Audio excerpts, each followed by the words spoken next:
Shalom Bapak Ibu kekasih dalam Tuhan. Bersyukur kembali buat pagi yang indah ini kita bisa bersama-sama dan kita percaya bahwa kita hari ini menikmati kasih setia Tuhan, menuai berkat-berkat Allah dan menikmati janji-janji Tuhan di dalam setiap kehidupan kita. Karena itu mari kita sebelum bersama-sama membuka satu bagian firman Tuhan, kita akan berdoa. Kita satukan hati, kita berdoa. Bapak Sorgawi, terima kasih, kami bersyukur buat pagi hari ini boleh bersama-sama memuji, memuliakan dan mengagungkan Tuhan di dalam ibadah Minggu Raya saat ini.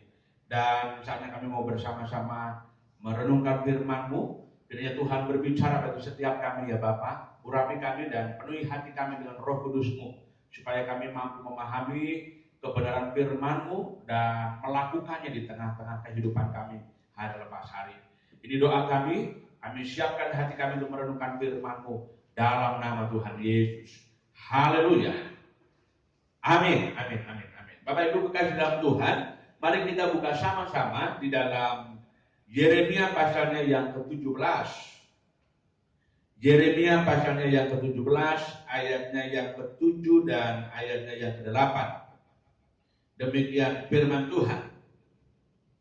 Diberkatilah orang yang mengandalkan Tuhan, yang menaruh harapannya pada Tuhan. Ia akan seperti pohon yang ditanam di tepi air, yang merambatkan akar-akarnya ke tepi batang air, dan yang tidak mengalami datangnya panas terik, yang daunnya tetap hijau, yang tidak khawatir dalam tahun kering, dan yang tidak berhenti menghasilkan buah. Amin. Demikian singkat saja pembacaan firman Tuhan yang diberkati. Tentu kita semua yang sungguh-sungguh mendengar firman Tuhan dan melakukannya di dalam kehidupan kita hari lepas hari. Haleluya. Nah, Bapak Ibu kekasih dalam Tuhan, untuk memudahkan kita mengingat renungan kita pada saat ini, saya memberikan judul mengandalkan Tuhan, ya, mengandalkan Tuhan, hidup mengandalkan Tuhan. Bapak Ibu kekasih dalam Tuhan Yesus Kristus, suatu kali dalam sebuah survei itu menyatakan bahwa Abraham Lincoln disebut sebagai presiden terbaik Amerika. Ya, sangat luar biasa. Jadi di antara begitu banyak presiden-presiden yang sudah memimpin Amerika, dikatakan bahwa Abraham Lincoln merupakan presiden yang terbaik dari Amerika. Nah, saudaraku yang dikasihi dalam Tuhan, menarik sebenarnya ketika melihat atau mendengar satu kesimpulan ini, apa yang membuat Abraham Lincoln itu berhasil melaksanakan tugas tanggung jawabnya sehingga dia dinyatakan sebagai presiden terbaik Amerika. Suatu kali ada seorang yang sangat dekat dengan dia, orang terdekat dengan Abraham Lincoln, itu berjalan melintasi kamarnya dan tiba-tiba dia mendengar ada orang yang sedang berbicara. Nah, karena dia penasaran, maka dia kemudian menengok, kebetulan pintunya agak sedikit terbuka, dan ternyata dia melihat Abraham Lincoln itu sedang bersujud di tepi tempat tidurnya, lalu dia berkata kepada Tuhan. Dia mengatakan bahwa yang dia dengar, Tuhan, beri kekuatan bagi saya untuk memimpin bangsa yang besar ini. Wow, saudaraku yang dikasihi dalam Tuhan. Jadi artinya kita bisa melihat dari hal itu bahwa Abraham Lincoln itu ternyata seorang yang sangat mengandalkan Tuhan. Dan ini yang menjadi kunci bagaimana Abraham Lincoln itu menjadi seorang presiden yang terbaik, presiden yang berhasil membawa Amerika kepada kehidupan yang lebih baik dibandingkan dengan presiden-presiden yang ada. Saudaraku yang dikasihi dalam Tuhan, jadi intinya dalam hidup ini adalah bagaimana kita hidup mengandalkan Tuhan. Itu yang paling penting. Bukan masalah persoalan seperti apa, bukan situasi seperti apa, tapi hal yang paling penting dalam hidup kita adalah bagaimana kita menjalani hidup mengandalkan Tuhan. Saudara yang dikasihi dalam Tuhan Yesus Kristus, dalam Yeremia pasal 17 ayat 7 mengatakan kepada kita, diberkatilah orang yang mengandalkan Tuhan, yang menaruh harapannya pada Tuhan. Saudara yang dikasihi dalam Tuhan Yesus Kristus, dalam Yeremia pasal 17 ini, Yeremia sedang menyerukan kepada bangsa Yehuda supaya mereka tidak lagi mengandalkan kepada berhala-berhala atau penyembahan berhala, dan mengandalkan kepada kekuatan manusia untuk keluar dari persoalan yang dihadapi saat itu. Kita tahu bangsa Yehuda sedang terbelenggu dengan kehidupan yang senantiasa jatuh di dalam dosa karena penyembahan berhala yang mereka harapkan itu akan membawa mereka kepada kehidupan yang lebih baik. Itu sebabnya Yeremia kemudian menyerukan supaya mereka bertobat dan mengandalkan Tuhan agar mereka kembali menikmati keberuntungan-keberuntungan yang dikerjakan oleh Allah di dalam kehidupan mereka. Bapak Ibu kekasih dalam Tuhan Yesus Kristus, firman Tuhan kali ini mengingatkan kepada kita bahwa sesungguhnya kita menjalani hidup ini tidak dapat mengandalkan kekuatan kita, keahlian kita, atau pengalaman hidup kita. Dalam segala beban atau menghadapi berbagai masalah kehidupan, kita perlu mengandalkan kekuatan Allah. Situasi seperti sekarang, pandemi corona yang masih terus melanda negeri ini, bahkan dunia ini, ya, yang berdampak terhadap berbagai lini kehidupan. Ancaman kehilangan pekerjaan masih terus, ya kan, mengkhawatirkan banyak orang. Mungkin sudah ada yang kita mengalami hal itu, begitu. Tapi hari ini saya mau katakan bahwa jangan pernah berhenti mengandalkan Tuhan. Karena sesungguhnya apa? Diberkati orang yang mengandalkan Tuhan. Itu janji Allah dalam kehidupan kita. Bagaimana caranya agar kita bisa mengandalkan Tuhan dalam kehidupan kita, Bapak Ibu? Karena ada terlalu banyak orang yang ketika menjalani satu pergumulan, dia kebingungan bagaimana caranya untuk bersandar kepada Allah, mengandalkan Tuhan, dan dibuktikan dengan sikap yang seperti apa. Saya hanya berpikir bahwa mengimani tentang mengandalkan Tuhan mendatangkan berkat. Lalu bagaimana cara kita mengandalkan Tuhan? Ini yang paling penting dalam hidup kita. Karena ada banyak sekali sikap perilaku kita justru tidak menunjukkan sebagai orang-orang yang mengandalkan Tuhan. Mengaku Kristen, percaya Tuhan, tapi tidak sepenuhnya mengandalkan Tuhan. Kita masih cenderung dengan mengandalkan kekuatan diri, hikmat diri, dan sebagainya. Itu yang membuat kita mengalami kegagalan demi kegagalan. Karena firman Tuhan berkata, terkutuklah orang yang mengandalkan kekuatan manusia. Tapi diberkatilah orang yang mengandalkan Tuhan dan menaruh harapannya pada Tuhan. Bapak Ibu kekasih dalam Tuhan, cara untuk kita mengandalkan Tuhan yang pertama adalah kita perlu membangun kehidupan doa secara rutin dengan Tuhan.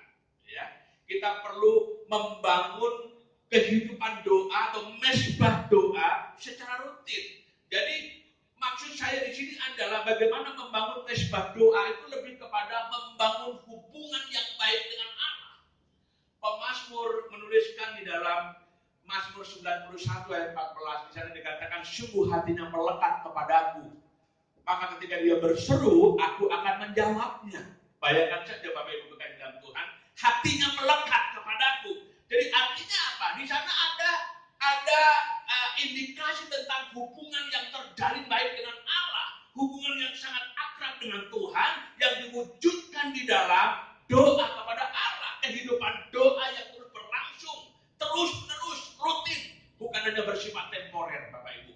Jadi artinya membangun hubungan yang baik dengan Tuhan itu sifatnya adalah permanen dan tuntutannya adalah seumur hidup.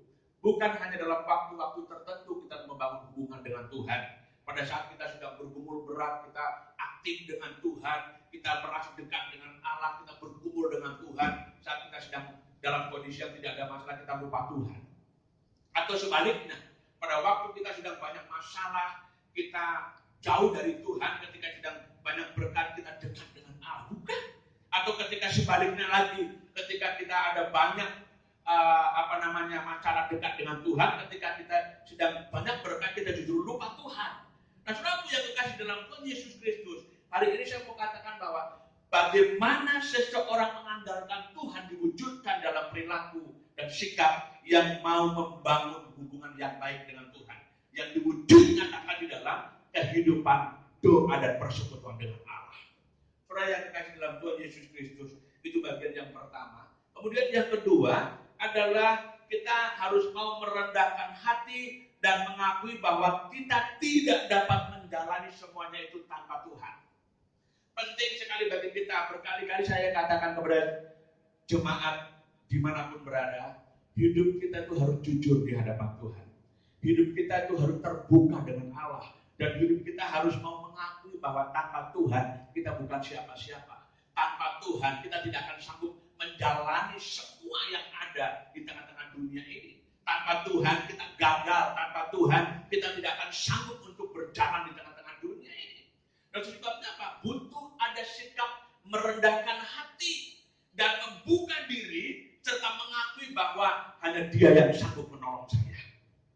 Orang yang rendah hati, maka dia akan kecenderungannya tidak akan mengandalkan diri dan justru sanggup memberikan apresiasi terhadap pribadi yang lain. Dia akan mengutamakan kepada pribadi yang lain. Dan ketika kita merendahkan hati di hadapan Allah, artinya kita bersandar kepada Tuhan. Firman Tuhan berkata kepada kita, jelas dalam Lukas pasal 14, ya, ayatnya yang ke-11. Di sana dikatakan bahwa mari kita lihat sama-sama di dalam Lukas pasalnya yang ke-14, ya. Lukas pasalnya yang ke-14 itu berkata kepada kita, demikian firman Tuhan, sebab barang siapa meninggikan diri ia akan direndahkan, dan barang siapa merendahkan diri ia akan ditinggikan, ya kan? Jadi firman Tuhan jelas mengatakan bahwa kita perlu memiliki sikap rendah hati supaya apa? Allah ditinggikan dalam hidup kita dan kita ditinggikan oleh Allah, kita diangkat oleh Tuhan. Allah hanya akan memberkati dan mengangkat orang-orang yang mau merendahkan dirinya di hadapan Allah, yang berani dia mengandalkan Tuhan dalam segala aspek kehidupannya. Anda boleh kaya, Anda boleh cerdas, Anda boleh hebat dalam berbagai kehidupan dunia ini, tapi jangan pernah Anda mengabaikan Tuhan dalam hidup Anda. Ya, andalkan Tuhan dalam segala aspek kehidupan Anda. Karena ketika kita mulai mengandalkan kekuatan diri, hikmat diri, kecerdasan diri, kekayaan diri, kekuatan diri, itu yang akan membuat kita mengalami kegagalan demi kegagalan. Tapi mengandalkan Tuhan membuat kehidupan kita justru semakin diberkati oleh Tuhan. Nah, Bapak Ibu kasih dalam Tuhan, lalu bagian yang terakhir bahwa kita mengandalkan Tuhan, maka caranya adalah dengan mengundang Yesus untuk mengendalikan hidup kita sepenuhnya. Minggu lalu saya pernah berkata atau menyampaikan firman Tuhan dari Yohanes pasalnya yang kedua, ketika peristiwa perkawinan di Kanaan, karena ada kekurangan anggur, yang jelas di sana Yesus diundang. Jadi mengundang Yesus sehingga solusi terjadi dalam kekurangan anggur itu. Jadi artinya sungguh dalam hidup kita memang penting sekali, Bapak Ibu. Pergumulan seperti apapun, tantangan masalah seperti apapun, ketika kita mengundang Yesus hadir dalam kehidupan kita, Allah memberikan solusi dan jalan keluar dalam setiap persoalan yang kita hadapi. Ketika murid-murid Yesus sedang menyeberang lautan, kemudian terjadi badai yang sangat luar biasa. Ketika mereka mengundang Yesus, badai pun berlalu, badai pun berhenti dan kembali reda, karena Yesus menopang dan memberkati serta memberikan solusi dalam persoalan yang dihadapi pada waktu itu. Nah, Bapak Ibu kekasih dalam Tuhan, mari kita mengingat 3 hal ini, ya. Bagaimana kita caranya untuk mengandalkan Tuhan agar kehidupan kita senantiasa boleh diberkati oleh Tuhan.